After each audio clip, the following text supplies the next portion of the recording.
Welcome back to Sacred Geometry Series 2. In episode 1, I introduced you to several people whose stories form the spine of this second series. People who each, in their own time and in their own way, cracked some of the code of the living body. And that was not by committee or by consensus, but by seeing, by asking a question that nobody around them thought to ask or dared to ask, or had the particular quality of attention to ask. We begin with Leonardo da Vinci. I want to say something about that choice before we go any further, because it might surprise you. Leonardo da Vinci, after all, did not understand tensegrity. He couldn't have. The word didn't exist, and the science that would eventually give it form was 4 centuries away from his lifetime. So why does a series about the geometry of the living fascial body begin with him? Well, because he saw it. Not the word as such, not the theory, not the peer-reviewed papers. He saw the living architecture of the human body with a quality of attention that was in his time almost entirely without parallel. That seeing, that particular and extraordinary quality of looking, is where this story begins, because it is in many ways where all the stories in this series begin. Every person we will spend time with in this series on sacred geometry had that quality. They looked where others were not looking, or they looked at what everyone else was looking at and they saw something completely different. And that meant each one of them asked different questions. Leonardo da Vinci was the first, so we're going to start with him. Let me place him in his world for a moment, because without that context, the enormity of what he did is easy to underestimate. Leonardo da Vinci was born in 1452, around the time that the Gutenberg's printing press was first coming into use in Europe. That detail matters more than it might seem. Before the printing press, knowledge was handwritten, expensive, rare, and very closely controlled. Messages couldn't reach people. Information was in rare handmade books that were the domain of an educated elite, those wealthy enough to travel, read and write, or fortunate enough to find a patron. Communication, other than by word of mouth, relied on skilled use of pen and ink on expensive parchment. To say that information moved slowly back then is to understate the case considerably, and it's really hard for us to imagine that in the modern day. The world Leonardo was born into was in many respects still medieval in its assumptions, even as the Renaissance was beginning to stir. The church was the supreme authority over all aspects of knowledge, education, art, and science. If your ideas were not sanctioned by the church, you did not publish them. If you published them anyway, the consequences in that time could be severe.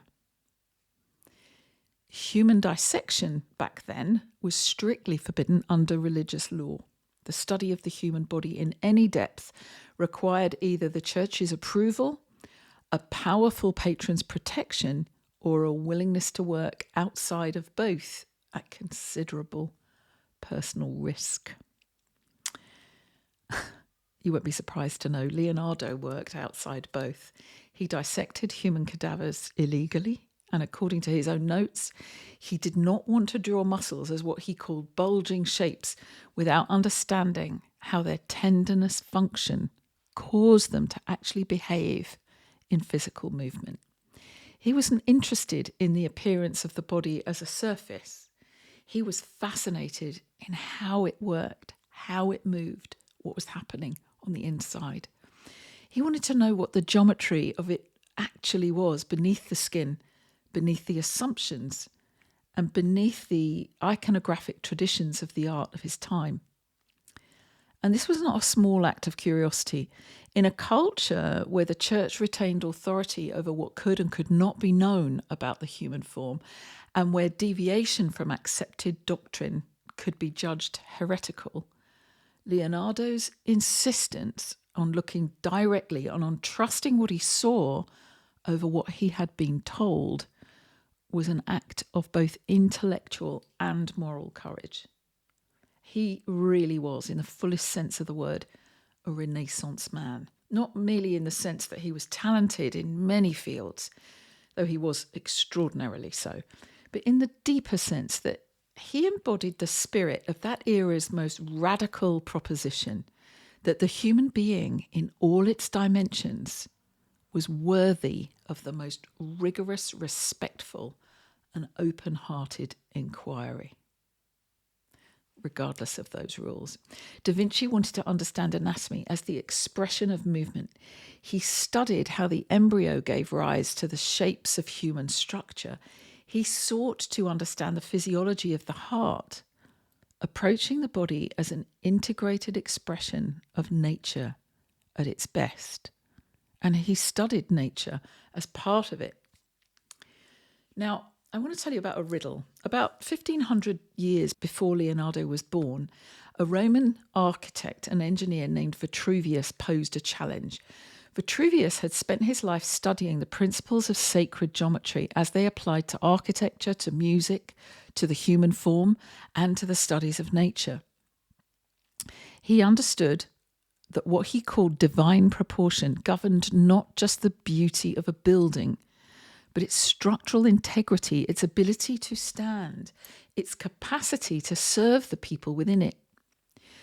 Vitruvius identified 3 principles that he considered essential to any design in nature, and therefore to any design made by human hands in the service of nature: firmitas, utilitas, and venustas, solid, useful, and beautiful. It had to be structurally sound, fit for its purpose, and aesthetically true to its use.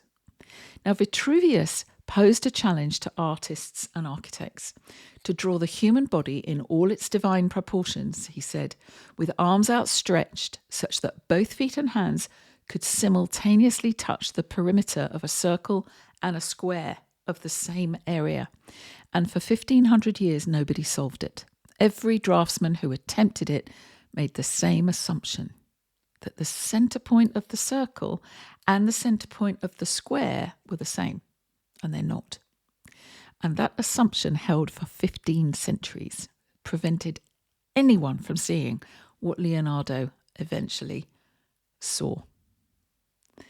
Leonardo da Vinci placed the centre of the square on the pubic bone and the centre of the circle at the navel, 2 different points, 2 different geometric centres within the same living body. And the result is what we know as his famous drawing, The Vitruvian Man. It's one of the most reproduced images in the history of Western culture. It's a drawing that most people have seen hundreds of times and that almost nobody actually understands because so few really comprehend the significance of the story behind it, the depth of the geometry. What Leonardo demonstrated in that drawing was not just an anatomical observation. It was a statement about the nature of the human body as a living expression of geometric form. The human body does not have one centre. It has multiple centres, organised in relation to each other according to the proportions of sacred geometry, the ratios of the natural world, the mathematics of the circle and the square, the triangle and the pentagon, of roundness and of form, all of what we looked at in Series 1. Now, Da Vinci allowed in his drawing for the hara, the area of the body between the umbilicus, where each of us connects profoundly to the mother, and the pubic symphysis directly beneath it, forming the area opposite the sacrum. This is the region in the body known as the creative centre, the second chakra, the dantian, the hara, a region that changes as we grow and nurture our young. It's as if the navel and the pubic symphysis are part of the circumference of another circle, which just hints at the complexity of living geometry. The shape changes that we make in order to form the growing patterns of us that allow us to grow our offspring. Da Vinci noted that as the key to unlocking the code of living structure. The Vitruvian Man also contains, in its proportional details, measures of the ratio of the moon to the earth, references to nature's geometries, and cosmological details that were, at the time Leonardo drew it, not necessarily sanctioned as a study by the church. It is, in other words, a drawing that conceals as much as it reveals. Renaissance artists frequently use their work to thinly veil their ideals and their personal commentary while avoiding political, social, and ecclesiastical criticism. Leonardo was doing something radical with a pencil and a piece of paper. He was hiding the sacred in the visible, and that is a very particular kind of genius. So the Vitruvian Man is not the only evidence of Leonardo's profound and exceptional understanding of geometric shapes and organisation. His studies of the 5 Platonic solids are, by any standard, exceptional. Even with contemporary computer-aided design, what Leonardo da Vinci produced with a pencil and the instruments available to him in the 15th century represent something far more sophisticated than even a technical draftsman's skills. He was not copying. He didn't have anything to copy.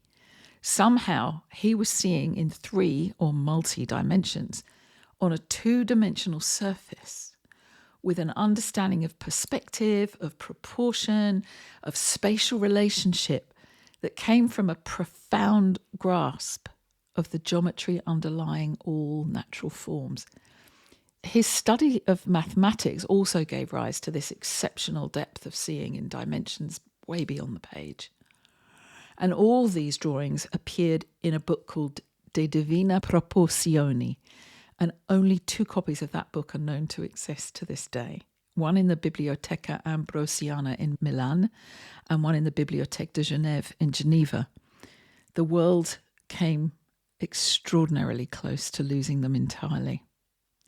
And what those drawings show is that Leonardo understood the 5 regular volumes, the tetrahedron, the cube, the octahedron, the dodecahedron, and the icosahedron, not just as abstract mathematical constructs, but as the geometric language of living nature. The Platonic solids are not merely shapes. They are, as Michael Schneider has said, nature's original patterns, the structural vocabulary of matter in living dimension. Leonardo drew them with the precision of someone who understood far more than their measurements and dimensions on a flat page.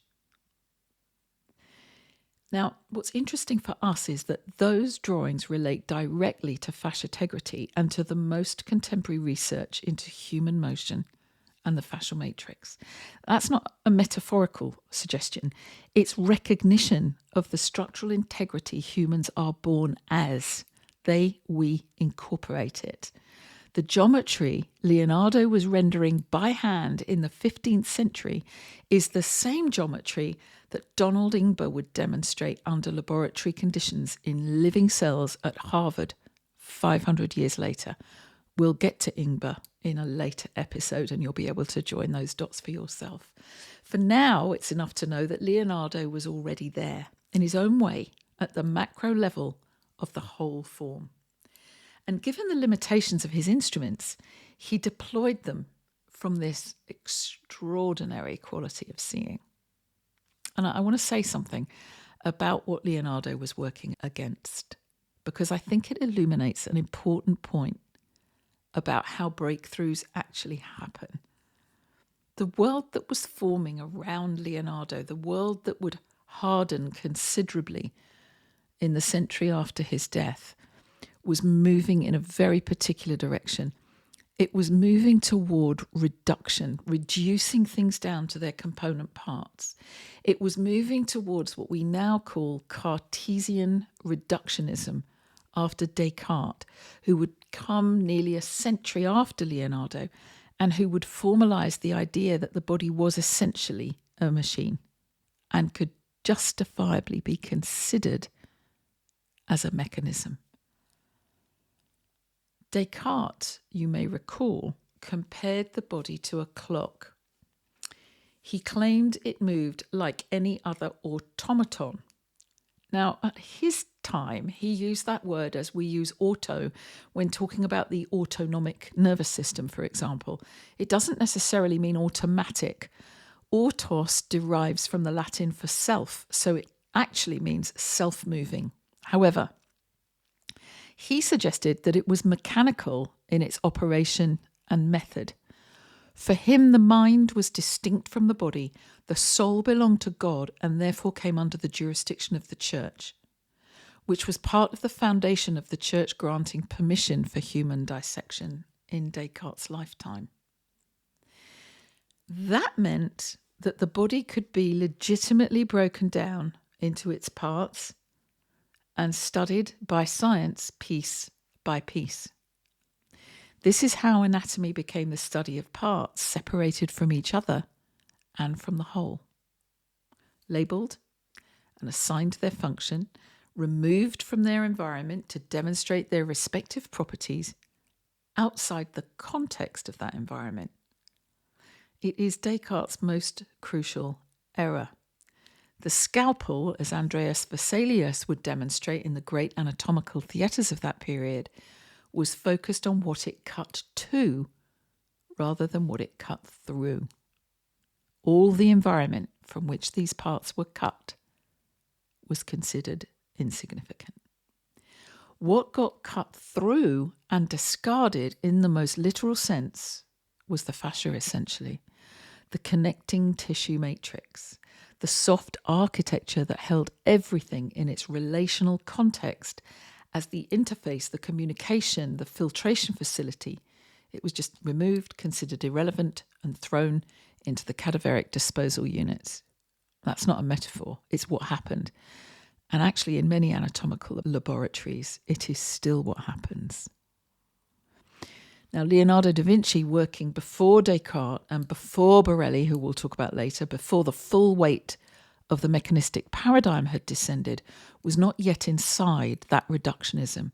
He looked at the body as he saw any volume in space. He saw architecture. He saw the living relationship between structure and function as inseparable, as two aspects of one living reality, expressing itself uniquely depending on the person and how they moved. He saw the spine not as a column, as anatomists would go on to describe it, but as the S-shaped curve it actually is.